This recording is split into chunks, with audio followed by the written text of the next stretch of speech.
Hello, and welcome to Stasis Pod, the Unicron Trilogy podcast. I'm Rob, and our worlds are in danger. I'm Jen. Roll call. Alex. David. And the rest. Here on Gilligan's Planet. Oh. Stop That reminding was me an of actual thing. dead cartoons, yes.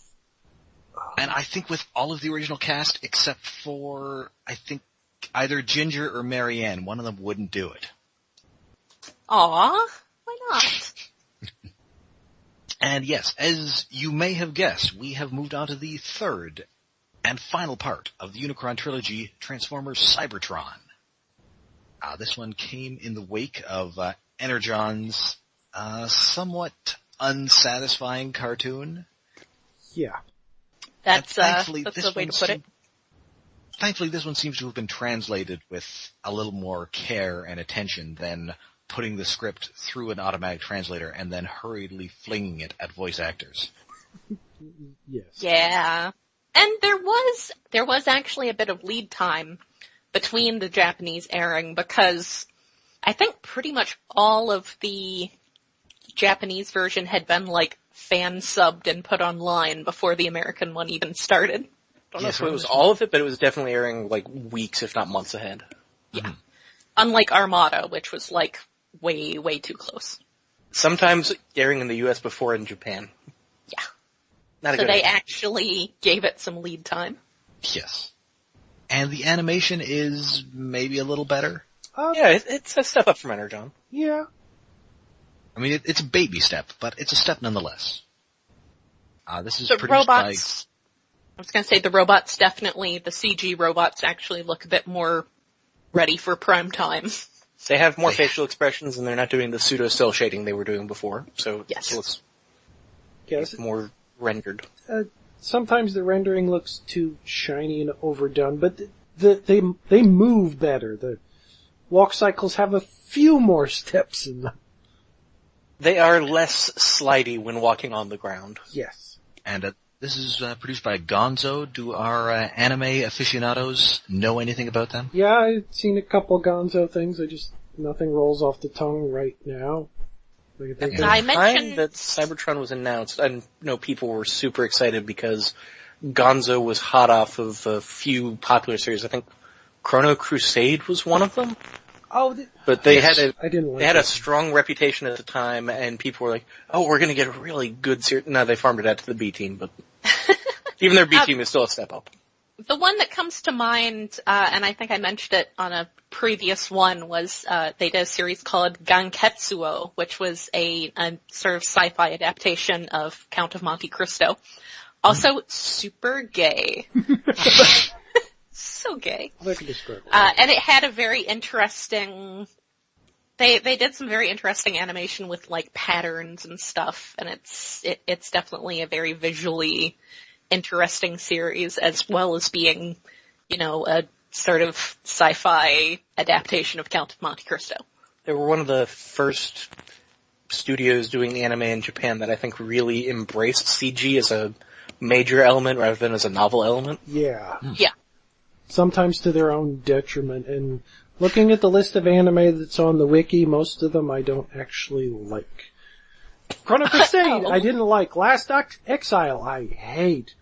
I don't remember which Full Metal Panic they did because there's 3 or 4 different series all done by different people. Hellsing, not the good Hellsing, the first anime adaptation. Basilisk was really good. I love that. Ninjas fighting each other and dying by every episode. There's a new dead ninja you like. Oh, and Blue Sub number 6, which was the weird thing that had a shark dog. Man. Shark Dog. I remember that was that being much on... like Eat the Cat. I remember that being on, Adult Swim or Toonami or whatever at some point. I'm not familiar with it unless the Beatles are in it. No. So it's not the sequel to that, huh? No. Okay, then. I want to say that was Toonami Midnight Run, but only because maybe I want to remember the existence of Toonami Midnight Run pre-Adult Swim. Yeah, Maybe well, it is. considering one of the characters is a naked half-fish woman, yes. No, it was the point when they were sort of shoveling whatever anime they could get the rights to on like, what was it, Blue Gender and Wolf's Rain. Oh. You know, the one where... Oh god, Wolf's Rain. Wolves. My high school anime club watched subtitled Wolf's Rain, and one line became a meme for us. Hoe your potatoes. Yeah, so I remember that being on back in those days. Let's get back to Cybertron before we go down a weird anime road about me complaining about shows. We're going to be talking about anime plenty, so, yes. But we'll start off, okay, so the central conceit of this series is that a giant black hole created by the destruction of Unicron is threatening Cybertron. And so, to power up Cybertron, which is actually the Transformers god Primus. Yay! The Autobots must find the 4 cyber planet keys to unlock the Omega Lock. And those 4 keys are on 4 Transformers colony worlds. Earth, which is Earth, where, we keep all our stuff. Velocitron, which is the planet of racing. In theory. Yes, they're really boring racing. There's Jungle Planet, which is the planet of beasts. And there's Gigantion, which we don't get to yet at this point in the series, but which is the planet of giant Transformers, all of whom are Scottish. All 3 of whom are Scottish. Yes. It's the planet of high price point toys. Yes. Basically. That's, yes. I will say that, as I've talked before about the early fandom having this comic versus cartoon dichotomy thing going on, and the comic people were very excited about Primus being in this and, getting a giant toy. And he got his own toy. Yeah. Yeah. Very cool toy. Mm. A lot of people, the fact that he transforms, they were kind of like, but the point was that he made the Transformers because he was just stuck in the planet. If he can transform, that defeats the purpose. That ruins the point of having made the Transformers, but we'll let it go. That was the only way we were ever going to get a Cybertron toy, so just leave him in alt mode all the time. And he looks somewhat like Hot Rod, but not as much as I would like. Have a redeco one that looks more like Hot Rod. I love that he actually has various geographic features and identifiable things. Oh yeah, that's the best part. The named cities we've gotten to that point are actually on him. Mm-hmm. Alright, so our Autobot cast is trying to find this, and it's got a bunch of leftovers. 2 points I want to make first. Okay. First point, the connection to Unicron is completely missing in the Japanese version. Yes. Oh. Second point, we get a theme song here, and while it is definitely a step up from what we got with Energon and especially Robots in Disguise, and while it was created by a well-known electronic music artist, trance DJ Paul Oakenfold. Yes. It has not aged well. It really has not. No. It's just some guy going, Transformers, yo!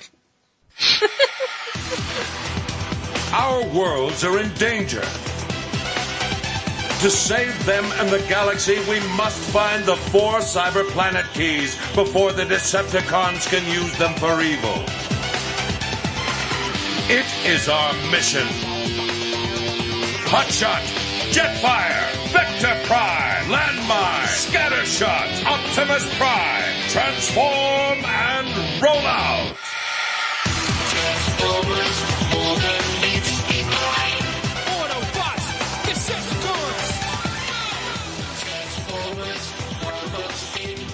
I do like the enthusiastic Optimus Prime intro.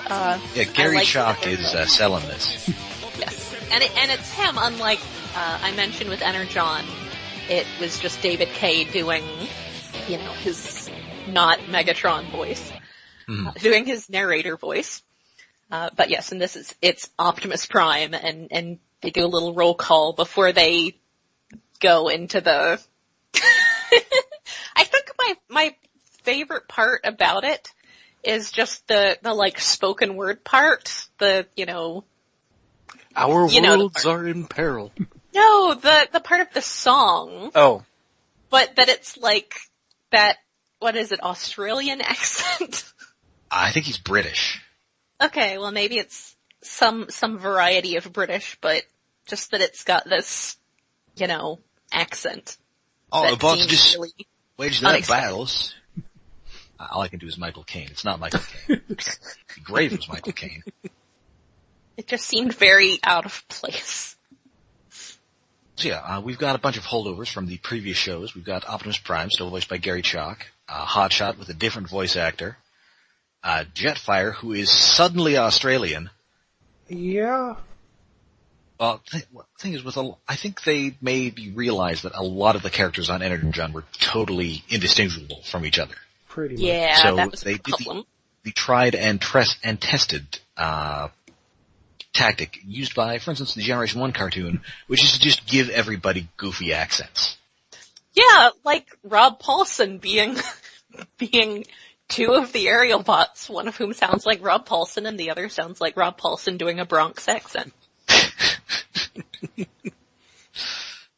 They are my favorites. We've also got Red Alert, who was not in Energon, but is in this one, and he is suddenly British. Sadly, he does not go woo woo woo. Sadly, no. We've got Scattershot, who is a new character, and is, I guess, from the South. Yeah, he's sort of Texan.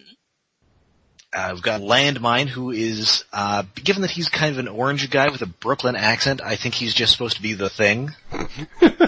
Yeah, that's kind of his role. And we've got... I get a real Rhinox vibe from the character design, which is probably also in being with could function as the Thing from the Fantastic Four. And in fact, they did later use that toy as Rhinox for one of the convention sets. Yep, but he's not voiced by Rhinox's voice actor. That would be another character on this show. Yes, that is Vector Prime, who is kind of an ancient sage type character, voiced by, yes, Richard Newman. Mm-hmm. Yeah, I was always struck why he's Vector Prime instead of not just Alpha Trion, because he's basically just Alpha Trion's character. I would like to make two comments about Vector Prime's name. One being that one of the OTFCC toys was going to be named Vector Prime. I think it was Sentinel Maximus. Oh. But Hasbro said no, we don't want to have like other primes. And then in this series, they kinda started to and then shied away from, and I think in the Japanese dub actually did. Yeah, they're all convoys. Every planet's leader was a prime. Mm-hmm. The other point I have about that is, while I never asked him about this, I am assuming that Glenn actually got the name from a Star Wars novel, which is named Vector Prime. Oh. Because as someone who has worked at even at that time I was working in a used bookstore, it's like, hey, that's the name of a Star Wars novel. So yeah, that wouldn't be the first time that a name that had been part of a convention toy proposal was then used by Hasbro, but that's the one that was sort of the most glaring. But like I said, again, it's also funny because it's a Star Wars novel title. Anyway, they've also picked up people from the various planets they've been to. So they've got the leader of Velocitron, who is Override, who is a lady. In English. In English. Because they were like, could we actually have some female characters this time? And the translators were like, all right. They asked that, and then they got one, and then they saw that one and said, okay, but could we have another one who isn't that one? Who isn't terrible. Well, I think she actually shows up after Override. Yes, she does. Yeah. Because Override, and the fun thing about, the whole Speed Planet arc is it feels really flirty between Hotshot and Override, which is even better when you remember that Override was a guy in the original dub. Yay! They also brought along Snarl, who is a Scott McNeil wolf Yay, more from McNeil. Jungle Planet, and Evac, who is a very boring helicopter guy from Earth. Yeah. And they're also opposed at this point by the Decepticons. It's David Kay leading the Decepticons again. Once again, Michael Dobson as Starscream, doing a Starscream thing. Goofy Hick Thundercracker, and Goofy Velocitron minions, Crumple Zone and Ransack. I like a lot. Oh, they're the best. They're seriously the best part of the whole show. They're the bulk and skull of this show. They are very much the bulk and skull. Unfortunately, they've also got the worst part of the show, which is Thunderblast, who I think may be the first mass market female Decepticon. Yes, she is. Yeah. Is she even... She might be the first female Decepticon character? Definitely in a cartoon, I think. I guess there was that Transformers Universe Black Arachnia, which I think might have predated her. Decepticon's different. She was sold as a Decepticon. All right. But anyway, so Thunderblast is a trailblazer. Unfortunately, she is also every terrible female bad guy stereotype. It's like there's a core concept in there that's not entirely horrible. That she doesn't want to be the one in charge. She wants to be next to the guy in charge. You know, a flip of the Starscream thing. Like Starscream, the Starscream character always wants to be next to the boss so they can take him out and become boss. She doesn't want to. She wants to be the guy next to the one everybody's shooting at. Unfortunately, she's this weird, flirty, strange, dumb bimbo that the concept. Her transformation her stock transformation animation has hearts. Yeah. Does the toy have this, or is it just the character model on the show? But she has exposed underboob. The toy does not have that, nor does it have the nipples that were occasionally animated in there as well. No. She just has her pronounced chest that's sort of shaped like a matrix. There's no visible underboob there. No. She's a boat, and I do like boats, but she's pretty terrible. No, I kind of like that. She is a female robot action figure with a boat strapped to her back. Yes. Yeah. She's very much like some of the Beast Wars 2 toys, where it's very Shellformer-y. Just fold her up like she's in a coffin. Yeah, she's... And I have to say that the point where I realized that my collecting had gotten out of hand was when I realized I remembered that I had the variant of her that came with a DVD set that was colored like Minerva from Master Force. I was like, I have a toy that I don't like of a character who I don't like redecoed as another character I don't like. My collecting has got out of hand. Let's sell some things. I mean, I will give the character one redeeming trait, and that is something I will love in any Transformer that has it, and that is a gun that is the size of their entire body. Oh, yeah.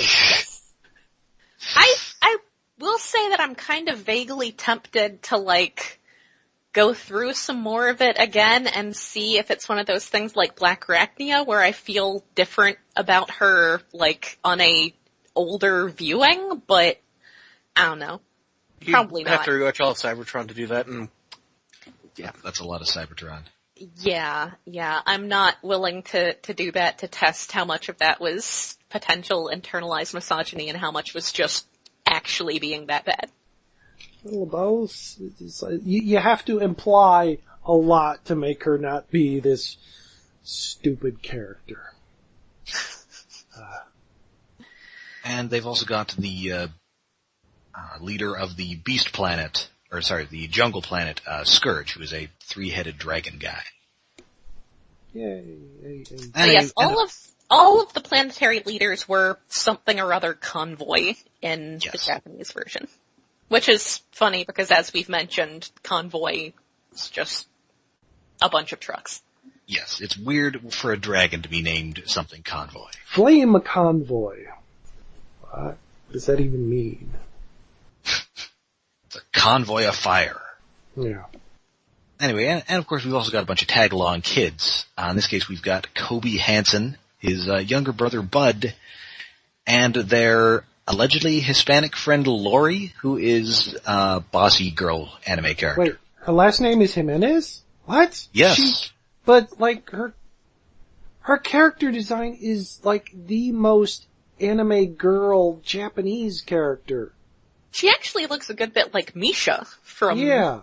Yeah. Well, according to the wiki, her dad is named Ernesto and looks like Hispanic Woody Allen. Okay, I'm just gonna assume she's adopted. Also, so one of the mini-cons this time can talk. And when he addressed Bud, like, you know, at the end of the sentence saying Bud, it took me a moment to remember, oh, right, that's his name, and the mini-con isn't just being like Bud, you know? Bro. Hey, bro. Unfortunately, it's assimilated the personality from that DVD of Encino Man we let it watch. Oh, no. I'm surprised they didn't try to name the mini-cons this time the same as the mini-cons from the last two series. Yeah, I mean, although one of them has a recycled name, it's Jolt, and it's a helicopter, and I don't think it's supposed to be the same guy, although maybe it is. What does the wiki say? The wiki says, no, different guy. Oh, I guess we know they're not the same guy because they're from, Gigantron, as it turns out. Mini-cons from the giant planet. Well, actually, that was the whole deal with the giant planet guys. They all had mini-cons who were like, supposed to be super tiny compared to, they all look like partners, yeah. They were the ones that carried over the mini-con team. Because they needed them because they were so big. They were like, the mini-cons were like their maintenance tenders, whatever. Yes. Alright, so yeah, let's start off with Titans. Sadly, there will be no Titans returning this time. Alas. Although there will be something that harkens back to Combiner Wars. This is true. Mm-hmm. So yes, we open way down, below the ocean, where I want to be. She may be. No, I'm sorry. However, they are on Atlantis. Yes, in space. That's the name of the ship. Yes, there were 4 ancient spaceships, all with the names of lost Earth cities. Oh, wait, what were they? There was Mu, Lemuria, Atlantis. Some of them had different names in America than in Japan. I think Atlantis was the same. This one was Ogygia. What? That's the one that was originally called Mu. Oh, Ogygia. Oh, wait, there's a Japanese mythical undersea city. I forget the name of that one. It's mentioned in Homer's Odyssey as the home of the nymph Calypso. I'm probably pronouncing that terribly. Oh. There's Hyperborea, which is known as Lemuria in Japan. And there is Lemuria, which is known as Pangea in Japan. Oh. That's not confusing. Hey? And apparently they changed the name of Mu because they thought nobody would take it seriously. Well, that one is quite That's honest. reasonable. Mu's. I mean, we all remember that, wasn't that the name of the big bad guy from that show Monster Rancher? Yes, it was. Master Mu. So yeah, they are, currently, Bud and the Minicons are trapped on this, Atlantis spaceship. And they're leaving croutons for the other Autobots to try to follow them with. Yeah, they're carving Autobot symbols. Somehow they have giant steel cubes just laying around. Yeah, you know, like you'd normally do on a spaceship. It was actually a catering ship. They were on their way to see the Mechanibals. So yeah, the Autobots are chasing after this, and so is a ship containing both Starscream and Sideways, who I forgot to mention, but much like in Armada is an agent of Unicron, he's just much goofier this time. Wait, no, Starscream and Sideways are in Atlantis. Aren't they? Oh, they're on the same ship. Yeah, oh, okay. They're the ones steering it. It's okay. yes, jumping in that you might miss that a few points in the story. Okay. And in Japan, this Sideways was named Noise Maze. Yeah, that's a thing. Well, it is now. That is Well, a that's name true. that someone else has made good use of. Yeah, so Thanks, Nick Roche. So the Autobots are on Cybertron. They are trying to power. They've only got 3 of the Cyber Planet keys, but they're trying to stabilize the black hole. So they've got time to get the 4th key from Gigantion once they figure out where it is. And Optimus tries to overcome the missing key by blasting it with the Matrix. Sure, I mean the Matrix kind of just does everything, so it's worth a shot. It's a thing. It's, it makes the magic things happen. Yeah, and notable is that they've transformed Cybertron into Primus, his robot mode, so he's just this He's giant, just kind of hanging out like it's no big thing. yeah, giant inanimate god, like standing in front of a black hole, not doing anything. Yeah, there's a lot of this show that feels like this should be cooler. Yeah. Yeah. It could have used some more exciting directing. Yes. Well, And also maybe some more dynamic character models that aren't just exactly the toys. they don't feel as much reliant on the toys as they did in Energon, because in Energon they're really stiff. Yeah, I mean, there's a little bit more, but yeah, they could be a little more stylized. Why is it that it seems like Kobe and Lori are doing the majority of the work trying to repair Primus? yeah, as I recall, they have the kids tagging along because only they can hear the sound produced by the Omega lock or something. Yeah, there's some excuse like that. And since we're not on Earth anymore, we've missed the other 2 human characters, which are Dr. Lucy Suzuki, who has crazy theories about the Earth being hollow, and Agent Franklin, who is, for one, an actual black person in the anime, which is impressive. Yeah. And he's kind of fake Fox Mulder. So much so that he's actually introduced with a knockoff version of the X-Files theme in the background music. Yes. Also, sadly, 2 of the best, are they unaffiliated or are they Autobots? Which guys? Oh, the Signal Lancer and what is it, Vespa? Yeah, Forgot that's Vespa's name. Oh, and there's also, Lugnuts, who is a beatnik Decepticon, which I appreciate. Yeah. Yeah, I forget whether the other Transformers hiding on Earth are, non-aligned under the protection of the Autobots or whether they're actually Autobots. I think they were all actually Autobots. Okay. There are not a Signal lot of Decepticons Lancer, around here. I'm Signal Lancer. still gutted we never got a Signal Lancer toy. Yeah. Someday. So anyway, the Autobots have sent Jetfire and Wingsaber, who I totally forgot to mention, but is a guy who turns into a jet and combines with Prime. Yeah, he's kinda really he has the name of a guy from Energon who was just another Optimus Prime power-up. It might actually be the same guy. I'm pretty sure they're the same guy. He has lines now, Yeah. but he really doesn't have a personality. No. Other totally than though. shoot stuff. Neat toy. And then He's Jetfire so has the young. personality of Australian. Actually, maybe it's New Zealand? The accent Scott McNeil went with is not standard Australian. Well, it's not Scott McNeil anymore. Oh, it's not. Who is it? What? It's, Yeah, I was wondering that. although, I'm pretty sure it's Jetstorm. Brian Drummond! Yay! Yes. Which is weird because isn't Scott McNeil from Australia or something? He was born in Australia, but he grew up in Canada, or something like that.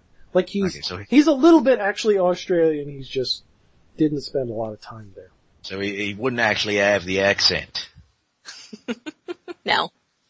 I think in his tech spec or something, they mentioned that he actually went to Nebulos between Energon and Cybertron, and that's where he got the accent. That's where we got the fact that Nebulos have Australian accents, which retroactively makes that miniseries. So all those weird. Marvel Headmasters comics, just think everybody there just talking like this. Yeah. Just imagine it that way. Just read it that way. And then is the line, I just flew here from Earth and boy are my wings tired. Yeah. Something like that. Jetfire Jetfire just cranks out the Australianisms, and the last one in the scene is like, Bob's your uncle, which is a Australian phrase that will never make sense to me. It's just so out of left field. I mean, the way they depict flying here is not how flying in space works, but at least they're not driving, so I'll forgive it. It's actually planes doing it. It's better. I appreciate that even Thunderblast calls out, because she's apparently hiding behind a asteroid. I'm not sure she was dropping on hiding. I think she was just like sunning herself on an asteroid. She's just relaxing there. It's possible. And they just happen to fly by after they say Bob's your uncle. It's like, what? Yeah, she repeats that. She's like, Bob's your uncle? So I appreciate that other characters are like, what's wrong with you, Jetfire? If not to his face, then, at least it's there. So yeah, so she tips off the Decepticons, they show up, everybody fights, and then, but as they're doing so, Sideways teleports this thing away. Oh, not everybody fights. Ransack and Crumple Zone are on the ship, and they're like, well, we could go out and fight. Nah. They're so great, I love them. Yeah, they were apparently trapped in Atlantis, and they're happy to see Megatron and everybody else, so they drive, oh god, they do drive into space. But yeah, they're like, hey, let's look like we're fighting, but not actually fighting. Yes. So did they switch sides at the end? Because they seem like the bad guys in the anime who switch sides at the end. Well, yes, and at the very end of the series, Megatron's dead and whatever. Defecting to they steal a ship with Thunderblast. Yes. And they crash somewhere. Thunderblast starts the new Decepticon army with Ransack, Crumple Zone, and Thundercracker, and they do crash into a planet. So at the end, she's actually the leader of the Decepticons. Well, that's something. Very progressive. Yeah. It ends in a comedy beat, but still. It's like, I'm tired of all this bullshit. Done. Let's Done just with go it. away into space and not bother anybody with the morons. Yeah. So the Decepticons are left empty-handed, but they get to meet a new Decepticon, or a mysterious new figure, and that is Soundwave, who is using the dollar store version of the Generation 1 flanging effect. Yes. Was he using a T-Pain mic or something? It sounds horrible. Is it Gary Chalk doing the voice? It's sometimes Gary Chalk, and it's sometimes Robert O. Smith. Okay, cause you can recognize the voice behind all the flanging, but the flanging just sounds horrible. Robert O. Smith sounds like a fake name. That's clearly the Alan Smithy of voice actors. I mean, he was apparently Sagat in that Street Fighter cartoon. Oh, and, I don't. Genma Saotomi in Ranma. Oh, Genma Saotomi, that was... And Kajinbo in Inuyasha. And he actually died a few years ago. Aww. I think he was like a Vancouver DJ. Oh. That's cool. Because what we don't see here, but Soundwave is also given a personality quirk in that he has like the voice mannerisms of a DJ. Like a DJ. Yeah. He's all like, they're just tripping because they got served. Yeah, it's the weirdest characterization of any Soundwave. Like, he's talking like a club kid or something. But he's still got the Soundwave voice. Like, he's supposed to be cool, but it's cool from a very small window of time that I'm not sure actually existed.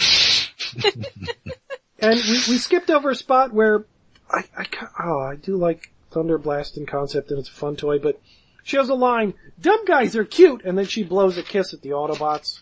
With a little heart. She does actually do some damage in this episode. She does some fighting, so that's good. Yes. But yeah, she's actually make hearts appear around her. It's, Yeah, she does a lot of heartsing.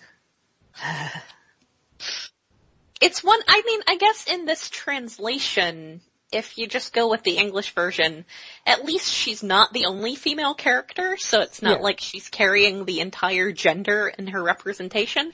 Yeah, but that is definitely an improvement. Originally, in the Japanese version, yes, she was the only female character. That's all you get. Also, when Soundwave shows up, he's just like, Hey, you want to know where Giant Planet is? Yeah. Oh, he kind of You shows wanna up buy a vowel? like he's a drug dealer. Hey, you guys want to hit? I know where the planet is. What? Well, that would Oh, and explain that is the whole rave DJ thing. Yeah. Yes. Oh, there's so many good, good, entertaining little moments. Like, when the ship warps away, Megatron just shakes his fist and shouts, "Warp!" Okay. No, you can't just do that. It's ridiculous.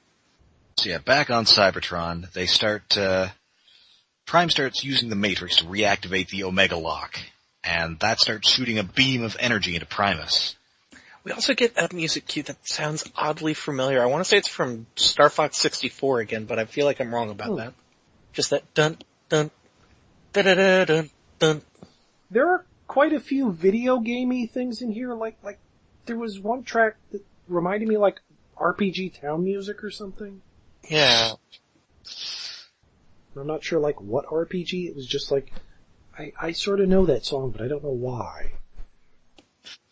So the Atlantis beams in, and Starscream just cuts into this beam of power. Oh yeah, he feels it! He really feels it!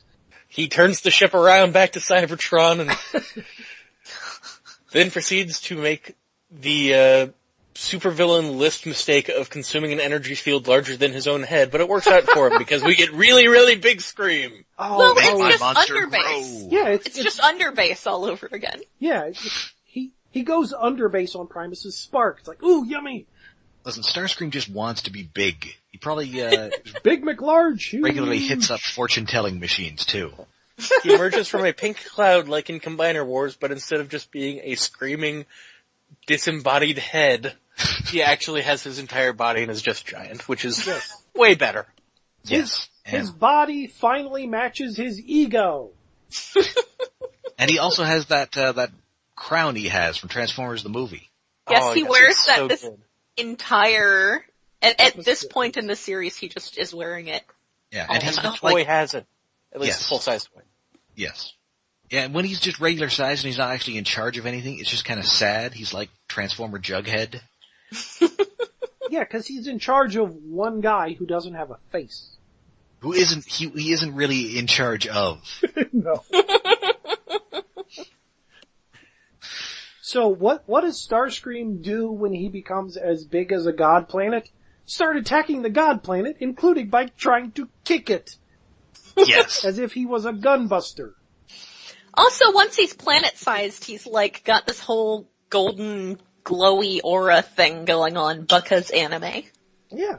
He's glowing and crashing into things. It's time for that. Oh, and while he's just kicking at Primus's shield repeatedly, Primus is kind of shaking, and they're all doing the kind of Star Trek will throw each other around the set to make it look like the set's shaking. And the two human characters, Cody and Lori? Yes. Yeah, that right?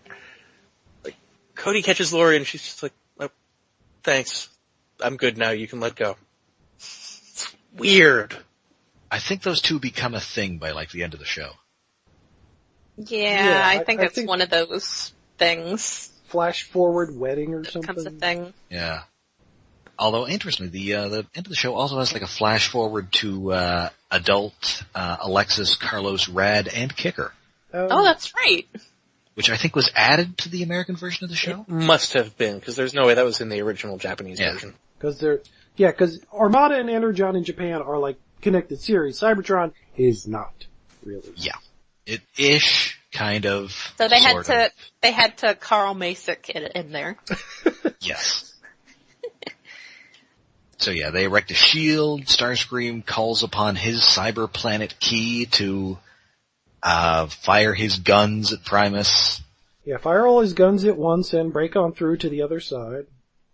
Meanwhile, the Autobots are connecting giant coaxial cables to power Primus. Oh, the one Yeah. Leo Breaker plugs in is clearly a microphone cable.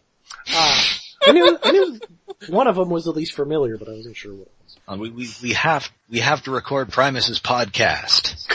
It's very important. At least they're using high quality XLR cables. Yes. I mean, Primus is ancient. So he's just using old stuff. Yeah, he's probably got vacuum tubes in there somewhere. Get that nice retro sound going. Just a bunch of punch cards in there. Did I hear this right? While this is going on, Starscream's still attacking the shield, and at one point yells, "Are you too special to come out and fight?" Yeah. Yeah. I'm pretty sure that's what he says. So did he just call the God? Oh no, I'm not gonna go there. Yeah. Anyway, so God. So they plug in Primus, and he goes into gigantic ass-kicking mode. Yes. Using all of his Unleashes some giant cannons. toy features. Activate the toy features. Yes. Gotta sell that toy. Activate the toy features with the stock footage. Why does space have blue sky and clouds? That is a good question, but Because although God powers? yes, but his most impressive God power is something the toy can't do. Sadly, And no. So it's so awesome. Yeah, so he starts generating beams of energy, and he lassos the 2 moons of Cybertron, and then converts them into moon chucks. No, it's like the kick that Starscream does, like, that's a thing that happens in some mecha anime like, Gunbuster and some other things. But using the giant planets is, I feel, a very specific reference to Combattler V that has giant electric yo-yos and has, like, electromagnetism powers with the same white, pink energy fields it controls them with. So he's using giant Chodenji yo-yos from an anime from the 70s. He's using moons as giant yo-yos to beat up Starscream in space. Oh, and Starscream has, well, they're talking about, oh my god, he has moons, and I think Cody says, moon them, Primus, and something, and then Starscream says something after that as the moons are hurtling towards his head to smack him into a planet, but my brain was just saying, those are no moons, those are yo-yos. What Starscream does say is, Mama! Oh, I thought that's what he said. I rewound it, but I wasn't sure. I'm pretty sure that's what he says. Mama. It sounds like Mama, but I wasn't positive. So, he gets smacked around by the planets, and the moons smack him into another planet, Where did that planet come from? That is a good question. I guess it's just like another planet in the Cybertron system. Presumably, but we hadn't seen it before. Granted, we hadn't seen the moons there, but Cybertron usually has 2 moons anyway. So, that made me think of an older thing, the old, Lensman novels by E. Doc Smith.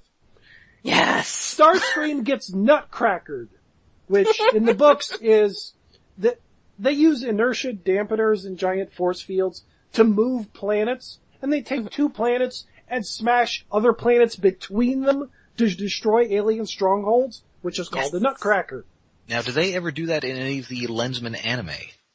I don't think so. I don't know. They don't do it in the parts that got cobbled together for the movie that was because I watched that not too long ago on VHS. I think the books only deal with the anime only deals with early stuff because that's the Boscone and the space gangsters before things get bigger and they ramp up and are smacking planets into each other.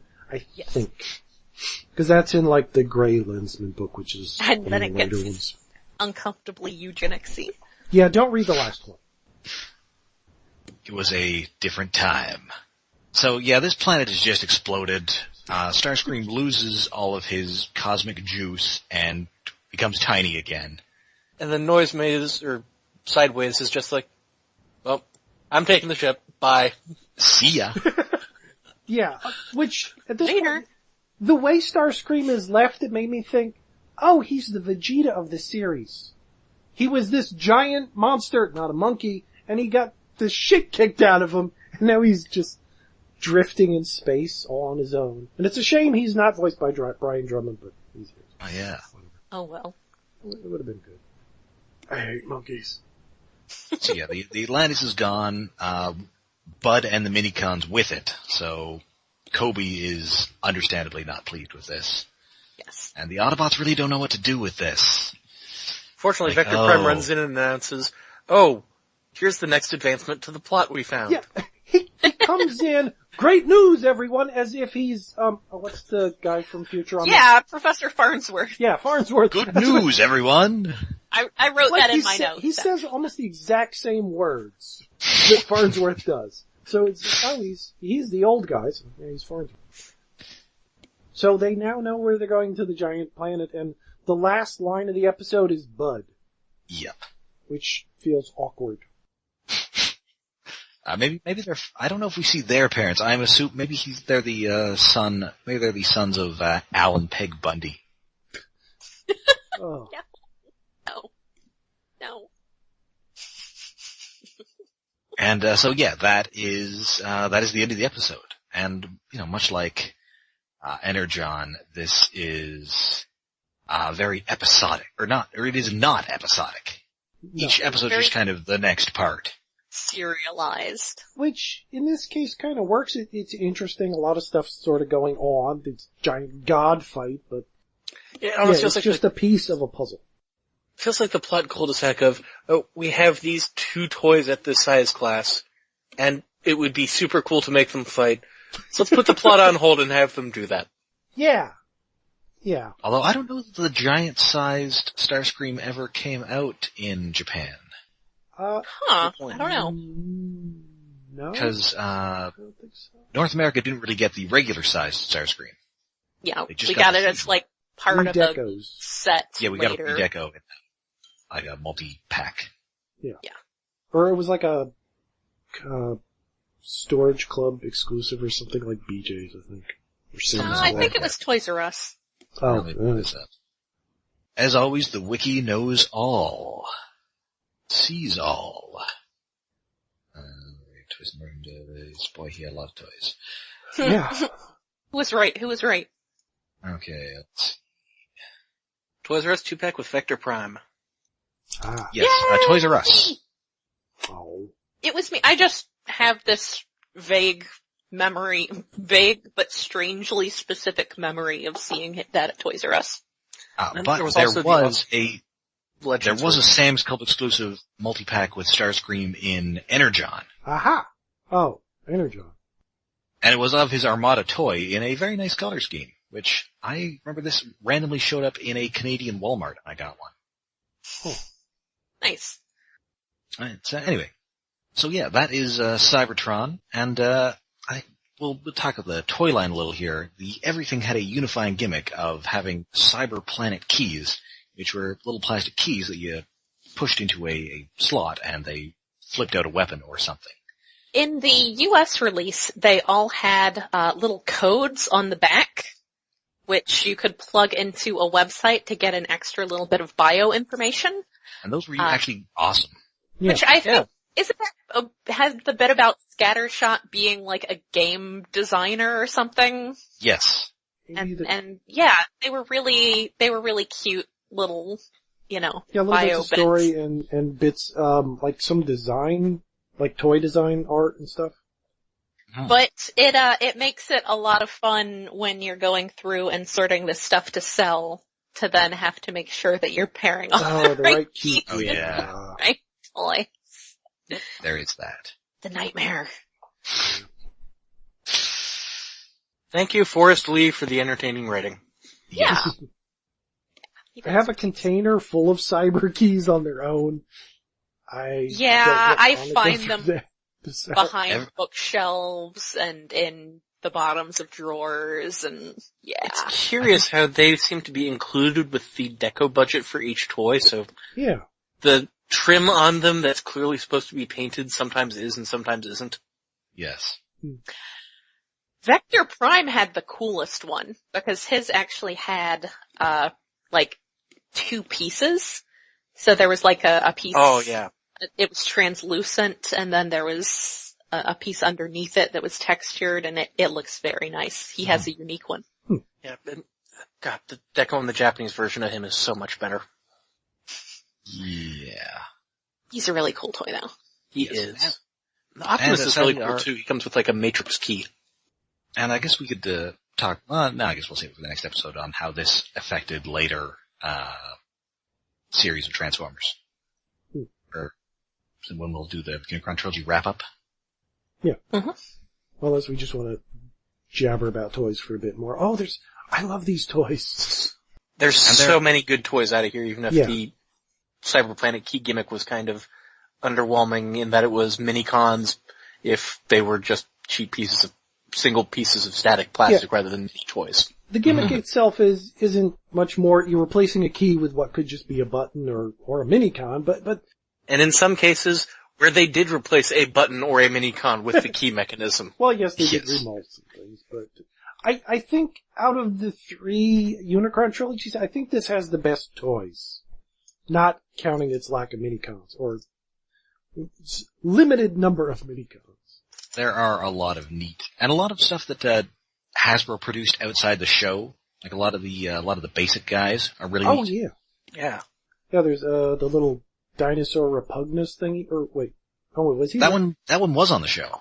Oh yeah, it was Recluse. Yes, but there's Armorhide, Autobot Comedian. Yes. Oh, he's such a good toy too. Oh, yes. He's the little truck. Oh, he's one of the best toys ever. And his Short gimmick Round. is his chest popping open to reveal a surface-to-air missile emplacement. Yes. Short Round as a hovercraft thingy isn't like the best toy, but his character bio is probably the best since he's a Transformers fan who collects toys. Yes. Yes. And I mean, I also love boats, so I really like him. Yeah. Yeah. Yeah, we don't get that. And then, the Autobot characters that kinda didn't get much attention, but had more stuff going on earlier in the series. Hotshot, Red Alert, and, Scattershot. They get 2 bodies, and both of them are really good for all of them. Mm-hmm. Yes. Yeah, because they get upgraded from cars and whatever. Scattershot's a little thing and he becomes a Voyager missile carrier. Yeah, he was basically a basic class 1 initially, and he's a great little toy, but then, he gets a big upgrade. And it's awesome because I just have always had a soft spot for like the nerd character. And he was the nerd character. The southern nerd character, voiced by Inuyasha. Yes. Oh. And I love the one that eventually got the Hotshot toy that Red Alert toy that eventually got turned into Cannonball. Oh yeah. I love how the legs on him work. Yes. He's kind of like a Dodge Magnum. Yep. Yeah, well, he pretty much is a Dodge Magnum, but like, the front half of his car and the back half of his car become his legs by folding together. It's Yes. one of the weirdest transformation schemes, but it works so well. So satisfying. And then later they made him into Cannonball, the Transformers pirate, he has a bunch of like Oingo Boingo skeletons, tampoed on him, and he looks amazing. Yeah. And he's basically the Dread Pirate Roberts. Yes. So good. Yeah, I love that Hotshot's second body is just armed to the teeth. Yes. So many missiles. Yes. That Club Springer that he got turned into is pretty rad too. It is. Yeah.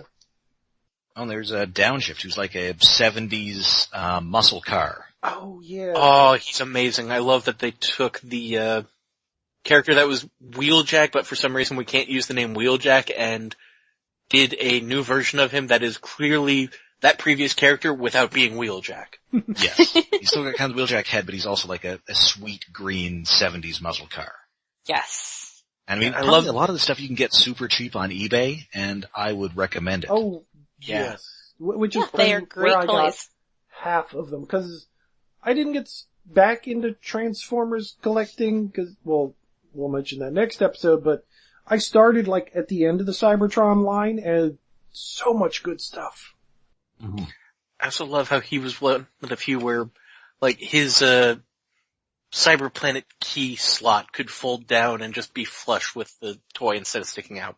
Yes. Such a cool detail. Mm-hmm. And so, And yeah. Optimus could have a lion for an arm. Yes. And so could Megatron. You know, just a lion He had for an an evil arm. lion for an arm. Yeah, a Redeco lion for an arm. Evil lion.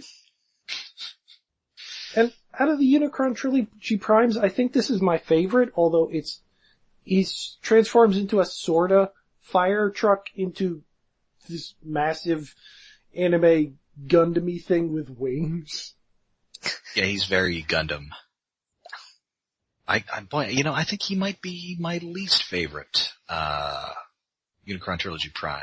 I mean, he's not bad or anything. He's okay. I mean, I like the faceplate gimmick.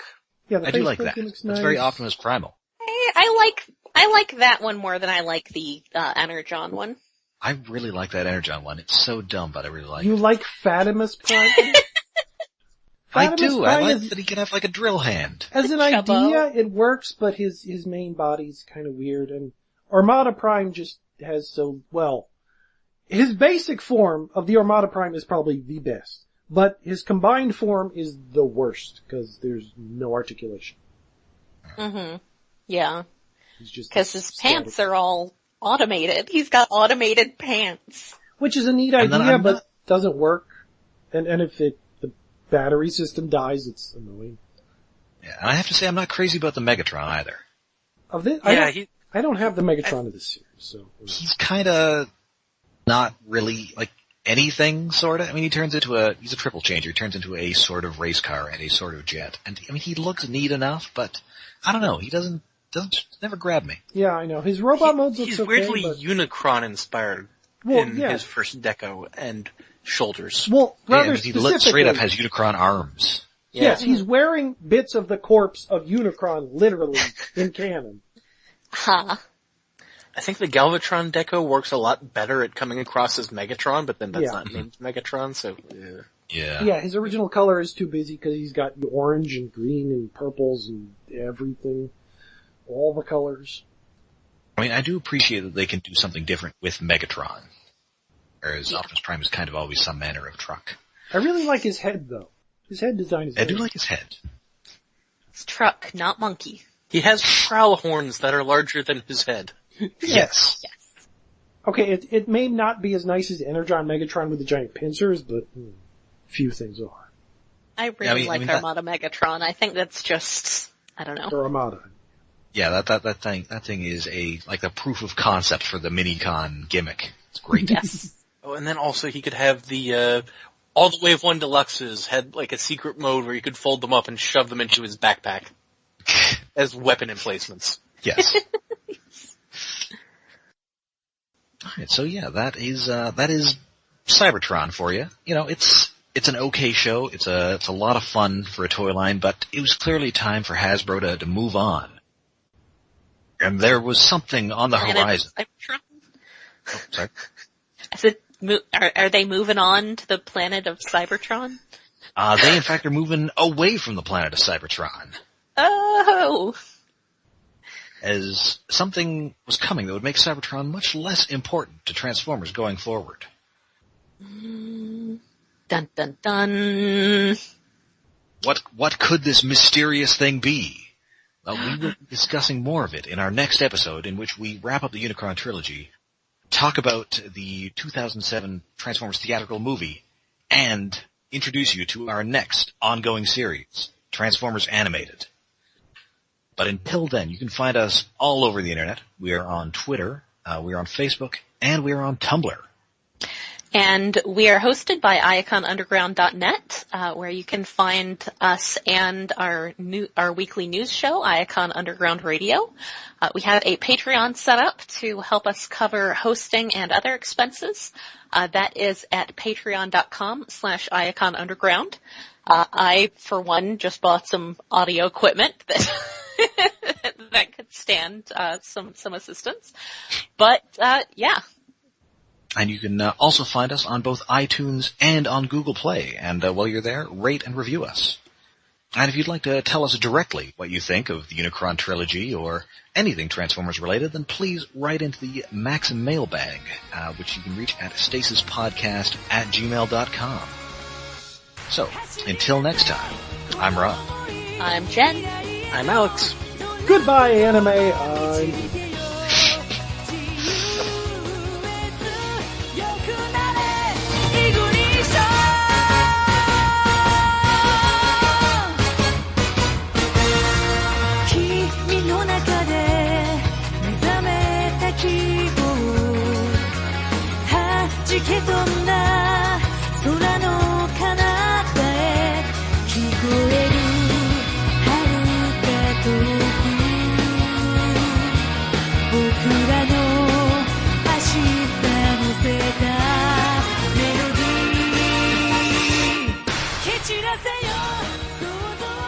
Overhaul, the basic that turns into Wolverine. I Oh, need okay. to... And then that turns into his cousin, Evil Botanist Wolverine. Oh, Brush Yes. Guard! Brush Guard might be my very favorite concept of any character in Cybertron. He's a botanist robot from another An evil planet. botanist. Yeah, Evil botanist. Although I need he's also- called Brush Guard. I need I to also medicate liked- my weasel. I also liked Hardtop, who was the Transformers sniper who also collects comic books. Oh, yeah. Oh, I loved him. Great little toy, too. Yeah, Oh, there's big so guy. many good little basics and stuff. Well, Brush Guard, Leo, his toy is kind of fiddly. It's a great idea, but doesn't entirely work. And we didn't get to talk about how Velocitron was shit. Yeah. Oh, because- such a well, good We can concept. talk about that in the next one. Right, Yeah. because we're going to be talking about how the colony worlds have been the one thing of that really moved forward. Yeah. Okay. I gotta medicate my weasel. I should have got my Cybertron toys out. I only have a few in here.